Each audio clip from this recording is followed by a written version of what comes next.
घर से जाने के बाद घर लौटेंगे ऐसा कोई विश्वास नहीं कर सकता। इसका नाम संसार है।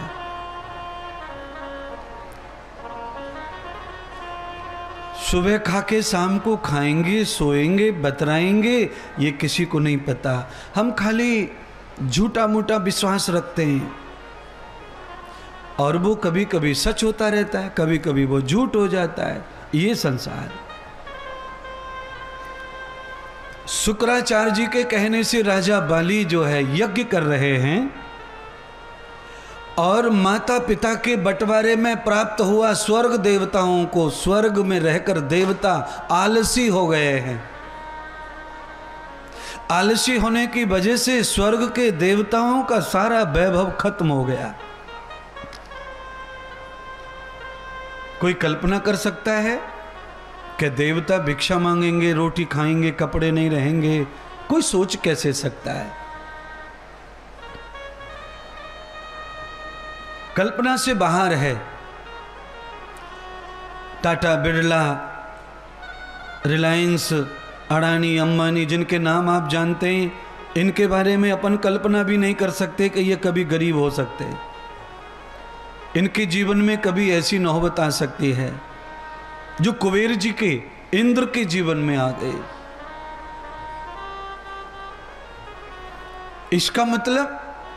इसका मतलब यह है कि आदमी को धनवान होने में, उन्नति करने में, संपत्ति का मालिक होने में गुरूर नहीं करना। वो गुरूर कभी भी खत्म हो सकता है, कभी भी।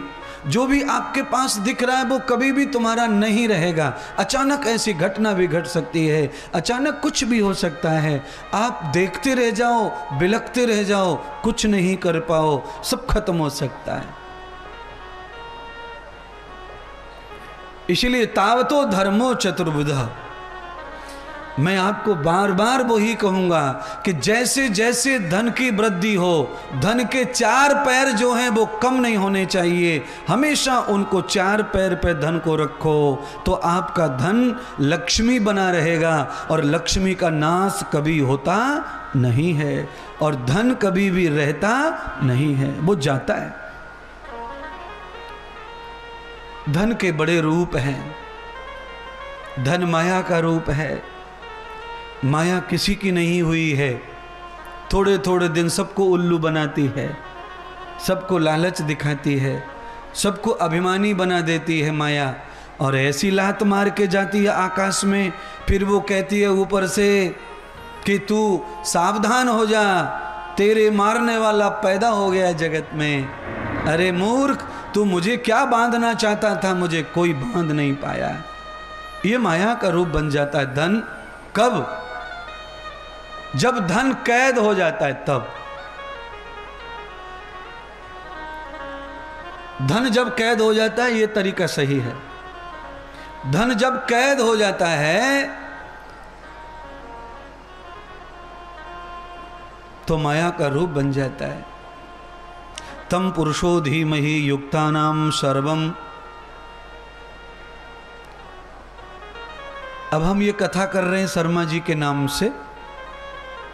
हो सकता है शर्मा जी कहीं से कर्जा उठाए हों, कहीं से पैसा मांगा हो कथा के लिए, कहीं से लोन लाए हों। कैसे कैसे किया है खर्चा वो तो वही जाने। पर धन सजा हुआ दिख रहा है, लक्ष्मी का रूप दिख रहा है। धन में गुणवत्ता लग रही है, धन में पवित्रता लग रही है, धन में अच्छी शक्ति लग रही है, धन में अच्छा भाव दिख रहा है और धन खेल रहा है, धन आनंद दे रहा है, धन नाच रहा है, धन खुशी दे रहा है। और यही धन बैंक में पड़ा रहे तो खुशी बिल्कुल भी नहीं देता। बैंक में, मोबाइल में आप टोटल देख देख के हंस नहीं सकते, ये मेरा चैलेंज है।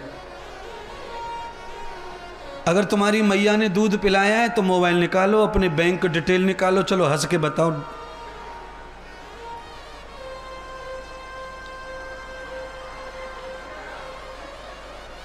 है? हंसी आ नहीं सकती है। आपके खाते में 3 करोड़ पड़े हैं, मोबाइल में बता रहे हैं SBI, HDFC, फलानी, इसमें इतना, सब टोटल आ गया मोबाइल पे। पर चेहरे पे नहीं आ रही खुशी। अरे लोग 1 लाख 2 लाख में खुश हो जाते, तू 3 करोड़ में भी नहीं खुश दिख रहा भाई, क्या बात है भाई? अरे 4 करोड़ का वो बंगला, 3 करोड़ का वो प्लॉट, वहां पे ये पड़ा, वहां पे वो पड़ा, पर चेहरे पे खुशी क्यों नहीं, आनंद क्यों नहीं है भाई? क्या हुआ? कई लोग तो इसलिए खिलखिला के हंस रहे हैं और रह रहे हैं झोपड़ी में, बड़ी मुश्किल है। कई लोग तो महाराज बिना कुछ लिए दिए हंसते मोबाइल पे, जोर जोर से। मोबाइल पे ऐसी बात आ जाती है, खूब हंसी आती है लोगों को, न कुछ लेना न देना। और कुछ लोगों के पास में हंसी खुशी के बहुत साधन है, पर हंसी खुशी बिल्कुल भी नहीं है।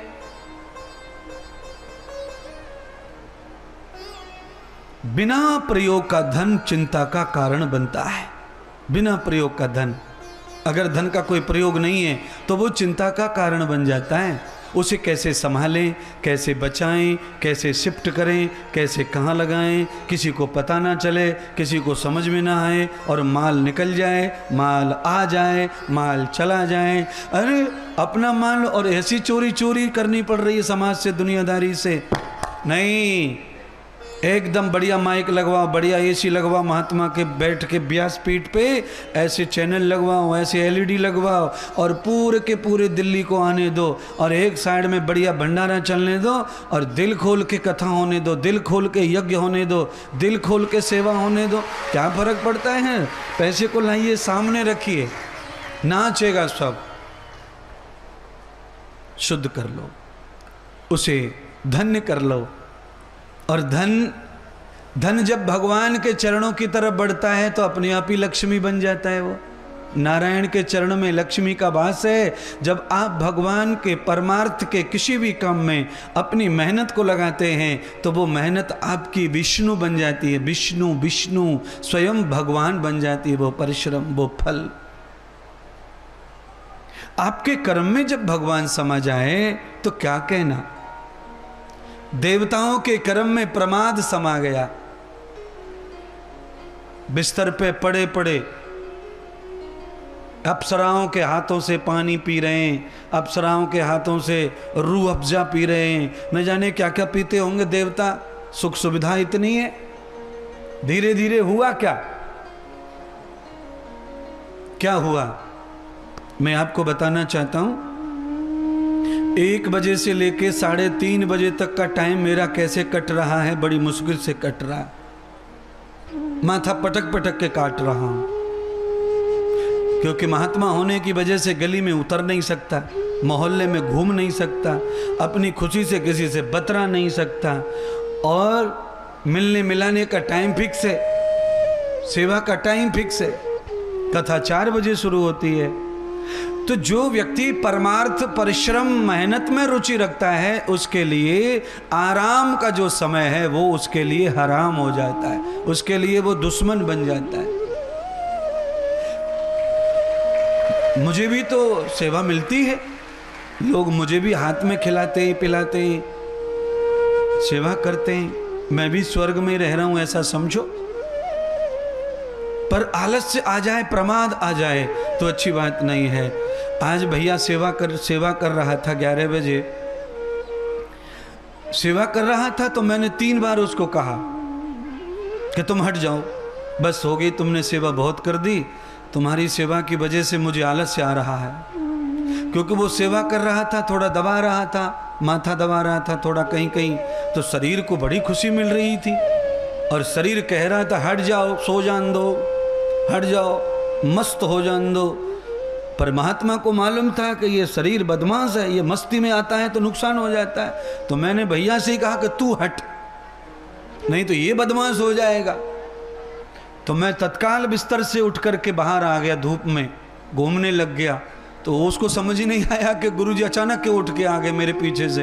मैंने कहा कि आलस्य घेर लेगा मुझे, इसीलिए मैं बाहर आया हूँ। मैं बिस्तर पर नहीं पड़ना चाहता भाई बिना काम के, इसीलिए देवता बिस्तर पर चले गए सुविधा के चक्कर में, तो देवताओं का आसन छिन गया। उस आसन पर राजा बलि बैठ गए, यज्ञ के प्रताप से वो स्वर्ग के इंद्र बन गए, और इंद्र धरती पर भिक्षा मांग रहे, उनका सब खत्म हो गया। खाने पीने रहने की सुविधा छवि नष्ट हो गई। इसीलिए आप ऐश्वर्य में आके दरिद्र बन जाते हैं, आलसी बन जाते हैं, तो आपका एक दिन ऐश्वर्य खत्म हो जाएगा। और मैं तो नहीं चाहता कि मेरा ऐश्वर्य खत्म हो जाए। मैं तो यही चाहूंगा कि श्वासें रहें तब तक लोग सेवा करें। कभी लोग ऐसा न हो, समय ऐसा ना आ जाए कि मुझको ही सब करना पड़े अपने लिए, ऐसा दिन न देखना पड़े। तो उसके लिए सावधान होकर जीवन जी इंद्रदेव। मैं तो सोचता हूँ, वही मैं आपको समझा रहा हूँ।